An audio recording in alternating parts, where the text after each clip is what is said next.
எல்லாருக்கும் வணக்கம். இந்த வீடியோவில் நம்ம எதை பற்றி பார்க்க போகிறோம் அப்படின்னா, எஸ்எஸ்சி எம்டிஎஸ் எக்ஸாமுக்கான ஜென்ரல் அவேர்னஸ்லேருந்து பார்ட் 4 வீடியோ தான் வந்து பார்க்க போகிறோம். இதுக்கு முன்னாடி ஒரு 3 பார்ட் வீடியோஸ் அப்லோட் பண்ணியிருக்கோம் ஜென்ரல் அவேர்னஸ்லேருந்து. இந்த எக்ஸாமை பொறுத்த வரைக்கும் ஜென்ரல் இங்கிலீஷ்லேருந்து ஒரு 25 கொஸ்டின்ஸ் வந்து கேட்பாங்க. ஜென்ரல் அவேர்னஸ்லேருந்து ஒரு 25 கொஸ்டின்ஸ் வந்து கேட்பாங்க. ஓகேங்களா?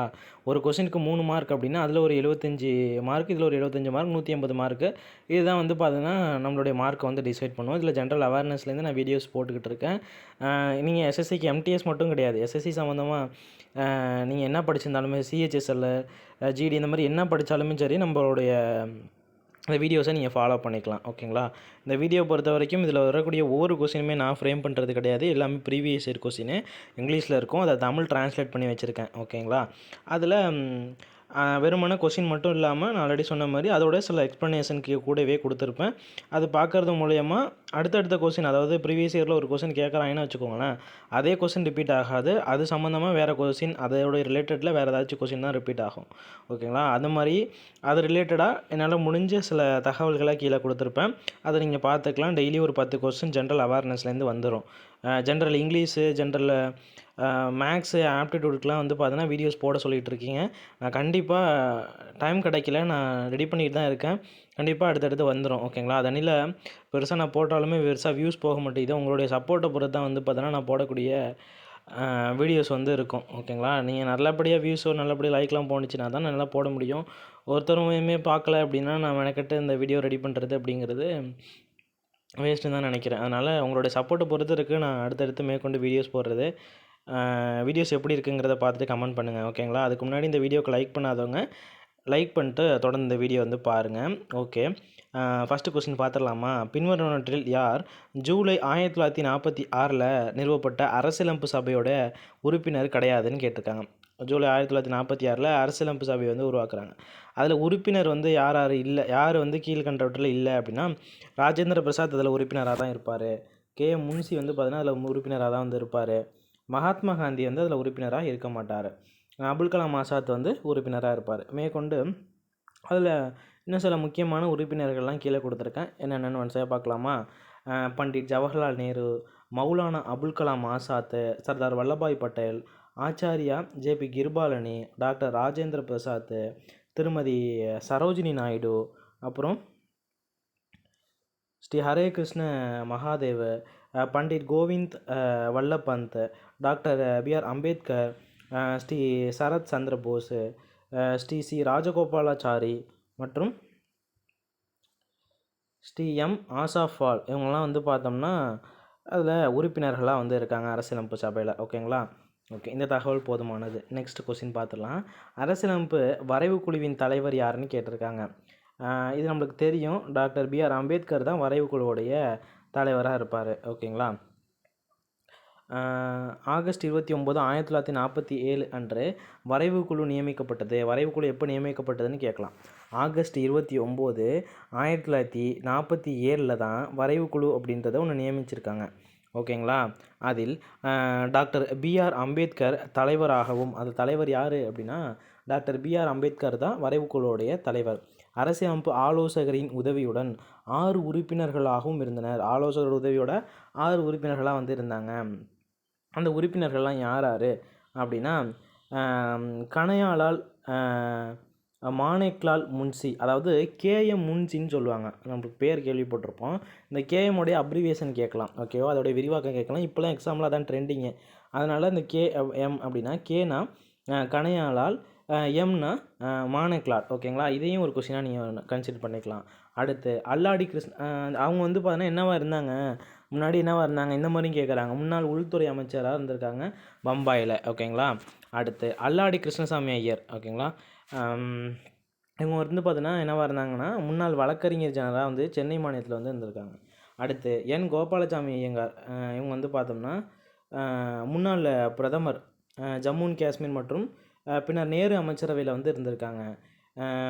பிஎல் மிட்டர், இவங்க வந்து பார்த்தீங்கன்னா முன்னாள் வழக்கறிஞர் ஜெனரலாக வந்து பார்த்தீங்கன்னா இந்தியாவில் வந்து இருந்திருக்காங்க. அடுத்து எம்டி சாதுல்லா, இங்கே வந்து பார்த்தீங்கன்னா அசாமின் முன்னாள் முதல்வர். அப்புறம் வந்து முஸ்லீம் லீக் இருக்கு இல்லையா, அதோடைய உறுப்பினராக ஒரு உறுப்பினராக வந்து எம்டி சாதுல்லா வந்து இருந்திருக்காங்க. ஓகே, அடுத்து டிபி கைத்தான் வந்து பார்த்தீங்கன்னா கைத்தான் வணிக குடும்பத்தின் சியோன் மற்றும் புகழ்பெற்ற வழக்கறிஞராக வந்து இருந்திருக்காங்க. அடுத்து அரசியலமைப்பு ஆலோசகர் சார் பெனகல் நரசிங் ராவ், அதாவது பிஎன் ராவ்னு சொல்லுவாங்க. பிஎன்னுடைய அப்ரிவேஷன் கேட்கலாம். ஓகேங்களா, பிஎன் அப்படின்னா பெனகல் நரசிங். ஓகேங்களா, ராவ் சர்வதேச நீதிமன்றத்தில் முதல் இந்திய நீதிபதியானார்.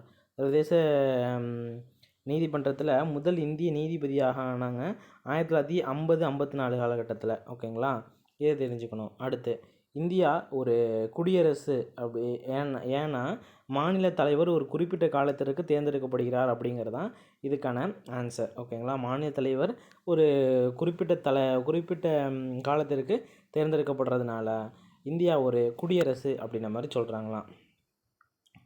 ஓகே, அவ்வளோதான். அரசியலமைப்பு சட்டத்தின் ஆலோசகர் யார் அப்படின்னு கேட்குறாங்க. இதை நான் பார்த்தோம், பிஎன் ராவ். பிஎன்னுடைய அப்ரிவேஷன் என்ன, இப்போ தான் போன கொஸ்டினில் பார்த்தோம், பெனகல் நரசிங். ஓகேவா, பெனகல் நரசிங். இவர் சர்வதேச நீதிமன்றத்தில் முதல் இந்திய நீதிபதியாக ஆயிருப்பார் 1950-54 காலகட்டத்தில்.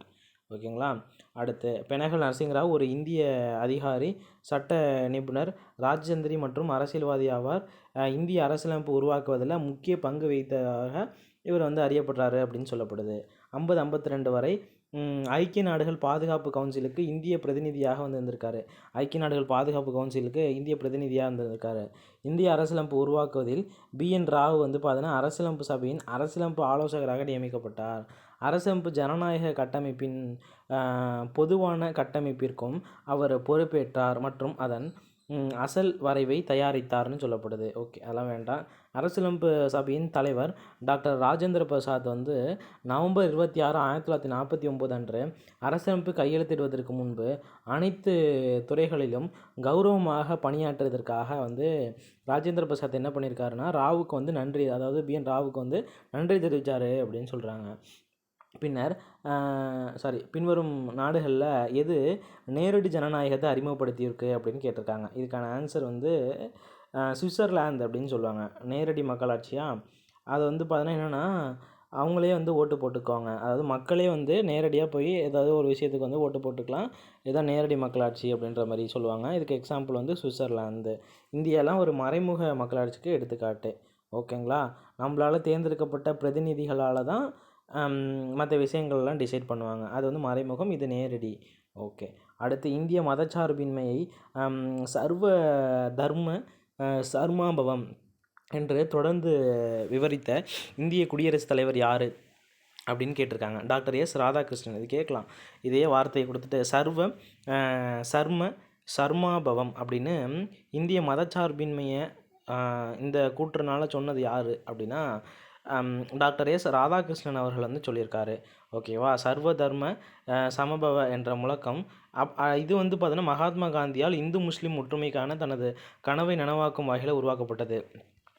சர்வ தர்ம சமபவ அப்படின்ற இந்த முழக்கம் யாரோடையது அப்படின்னு கேட்டாங்கன்னா அது மகாத்மா காந்தியோடது. எதுக்காக அப்படின்னா இந்து முஸ்லீம் ஒற்றுமைக்கான தனது கனவை நனவாக்கும் வகையில் இதை வந்து உருவாக்கியிருப்பார். மேலே பார்த்தது டாக்டர் எஸ் ராதாகிருஷ்ணன் என்ன சொல்லியிருப்பார், சர்வ தர்ம சர்மாபவம் இது வந்து மதச்சார்பின்மையை பற்றி சொல்லியிருப்பாங்க. அடுத்து இந்தியா மதச்சார்பின்மையை சர்வ தர்ம சமபை என்று தொடர்ந்து விவரித்தார் டாக்டர் எஸ் ராதாகிருஷ்ணன் இந்திய குடியரசுத் தலைவராக வந்து இருந்திருக்காரு அப்படின்ற மாதிரி சொல்லியிருக்காங்க. நம்மளுக்கு தெரியும். அடுத்து பின்வரும் நாடுகளில் எது எழுதப்படாத அரசியலமைப்பு உள்ளது. அமெரிக்காலலாம் எழுதப்பட்ட அரசியலமைப்பு தான் இருக்கும். பாகிஸ்தான், இந்தியாவிலலாம் எழுதப்பட்ட அரசியலமைப்பு தான் இருக்கும். ஓகேங்களா, யூகேயில் தான் எழுதப்படாத அரசியலமைப்பு வந்து இருக்கும். அங்கே வந்து அரசியலமைப்பு எழுதப்படாமல் இருக்கான். குறிப்பிடப்படாத அல்லது எழுதப்படாத அரசியலமைப்பு என்பது அரசாங்கத்தின் அடிப்படை விதிகள், பழக்க வழக்கங்கள், பயன்பாடு, முன் உதாரணங்கள் மற்றும் பல்வேறு சட்டங்கள் மற்றும் சட்ட கருவிகள் வடிவத்தை எடுக்கும் ஒரு வகை அரசியலமைப்பு ஆகும். அத்தகைய அரசியலமைப்பு தற்போதைய உதாரணம் கிரேட் பிரிட்டன் மற்றும் வடக்கு அயர்லாந்து ஐக்கிய ராச்சியம். ஓகே, இதில் வந்து வளவலன்னு கதை தான் இருக்குது, வேண்டாம் அது. அடுத்து இந்திய அரசியலமைப்பு ஏற்றுக்கொள்ளப்பட்டது. எப்போ ஏற்றுக்கொண்டாங்க அப்படின்னா நவம்பர் 26, 1949 தான் வந்து பார்த்தீங்கன்னா இந்திய அரசியலமைப்பு ஏற்றுக்கொண்டிருப்பாங்க. ஓகேங்களா, நவம்பர் 26, 1949. அரசியலமைப்பு சட்டம் நவம்பர் 26, 1949 அன்று அரசியலமைப்பு சபையால் இயற்றப்பட்டது.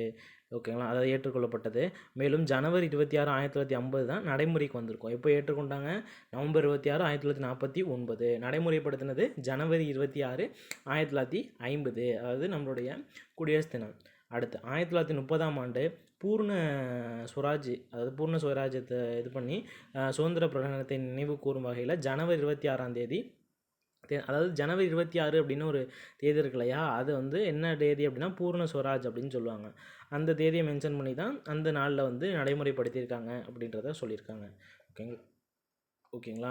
அதன் ஏற்றுக்கொள்ளுடன் இந்திய ஒன்றியம் அதிகாரப்பூர்வமாக நவீன மற்றும் சமகால இந்திய குடியரசாக மாறியது. மேலும் அது நாட்டின் அடிப்படை நிர்வாக ஆவணமாக இந்திய அரசு சட்டம் 1935 மாற்றியது அப்படின்னு கொடுத்துருக்காங்க.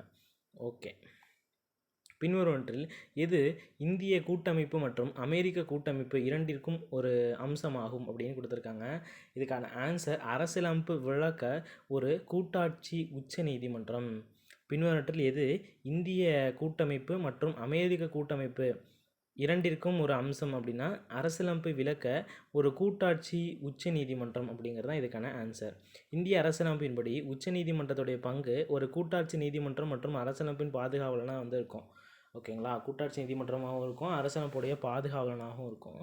இந்திய கூட்டாட்சி நீதிமன்றம் அப்படிங்கிறது 1937ஆம் ஆண்டு இந்திய அரசு சட்டம், அதாவது இந்திய அரசு சட்டம்னு சொல்லுவாங்க, 1935 அதன்படி கொண்டு வரப்பட்டது. ஓகேங்களா, அந்த சட்டத்தின்படி 1937 கொண்டு வந்தாங்க. ஓகேங்களா, கூட்டாட்சி நீதிமன்றம் அப்படிங்கிறது எந்த சட்டத்தின்படி கொண்டு வந்தாங்கன்னு கேட்டாங்கன்னா 1935. எந்த இயர் கொண்டு வந்தாங்கன்னு கேட்டால் 1937. ஓகேங்களா, இது ரெண்டுத்துக்கும் டிஃப்ரெண்ட் இருக்குது. இதுதான் கொஸ்டின் பாயிண்ட் ஆஃப் வியூவில் நம்ம பார்க்க வேண்டியது, வேறு எதுவும் பார்க்க வேண்டாம். 1950ஆம் ஆண்டு வரை செயல்பட்டது. அப்போது இந்திய உச்சநீதிமன்றம் நிறுவப்பட்டது. ஓகேங்களா, இது வந்து இந்த கூட்டாட்சி நீதிமன்றம் அப்படிங்கிறது 1950ஆம் ஆண்டு வரை செயல்பட்டது. அதுக்கப்புறம் வந்து பார்த்தீங்கன்னா உச்சநீதிமன்றம் அப்படிங்கிறது நிறுவப்பட்டது அப்படின்னு கொடுத்துருக்காங்க. ஓகேங்களா, அடுத்து இந்திய அரசியலமைப்பு இந்தியாவை வந்து என்னென்னு விவரிக்கிறது அப்படின்னா மாநிலங்களின் ஒன்றியம் அப்படின்னு சொல்லுவாங்க. அரசியலமைப்பின் பிரிவு 1 இந்தியா, அதாவது பாரதம் மாநிலங்களின் ஒன்றியமாக இருக்கும் அப்படின்ற மாதிரி அரசியலமைப்புடைய 1வது பகுதி வந்து சொல்லுது. ஓகேங்களா, இதோட 10 கொஸ்டின் கம்ப்ளீட் ஆகிடுச்சு. இந்த வீடியோ எப்படி இருந்துச்சு அப்படின்றத கமெண்ட் பண்ணுங்கள். நிறைய கொஸ்டின்ஸ் வந்து நான் கொடுக்கணுன்னு எதிர்பார்க்குறேன். பட் ஆனால் வந்து அதுக்கு டைம் தான் இல்லை. பட் ஆனால் நீங்கள் கேட்குறபடி தனித்தனியாக ஸ்ப்ளிட்டப் பண்ணி, அதாவது ஜென்ரல் அவேர்னஸ்க்கு மட்டும் வீடியோ போடாமல் அடுத்தடுத்து நிறைய விஷயத்துக்கும் நான் வீடியோ போடுவேன். ஓகேங்களா, அதுக்கு வந்து உங்களுடைய சப்போர்ட்டை பொறுத்து தான் இருக்குது. நீங்கள் எந்த அளவுக்கு சப்போர்ட் பண்ணி ஷேர் பண்ணி நம்மளுடைய வீடியோ கொஞ்சம் ஏதோ கொண்டு போனீங்க அப்படின்னா நான் கண்டிப்பாக என்னுடைய பெஸ்ட்டை வந்து நான் கொடுப்பேன். ஓகேங்களா, வீக்லி டெஸ்ட்டு கண்டக்ட் பண்ணணும் அப்படின்ற மாதிரிலாம் சொல்கிறீங்க. நான் லைவ்லேயே ஏதாச்சும் டெஸ்ட்டு மாதிரி, அதாவது ஒரு 4 கொஸ்டின் வித் 4 ஆப்ஷன் செட் பண்ணி நான் டெஸ்ட்டுக்கும் எத்தனை கொஸ்டின் எழுத முடியுமோ ஒரு 100 கொஸ்டின் இருந்தாலுமே நான் அதை செட் பண்ணி கொண்டு வரதுக்கு நான் தயாராக தான் இருக்கேன். அது உங்களோட சப்போர்ட்டை பொறுத்து தான் இருக்குது. ஓகேங்களா, ஓகே, தேங்க்யூ.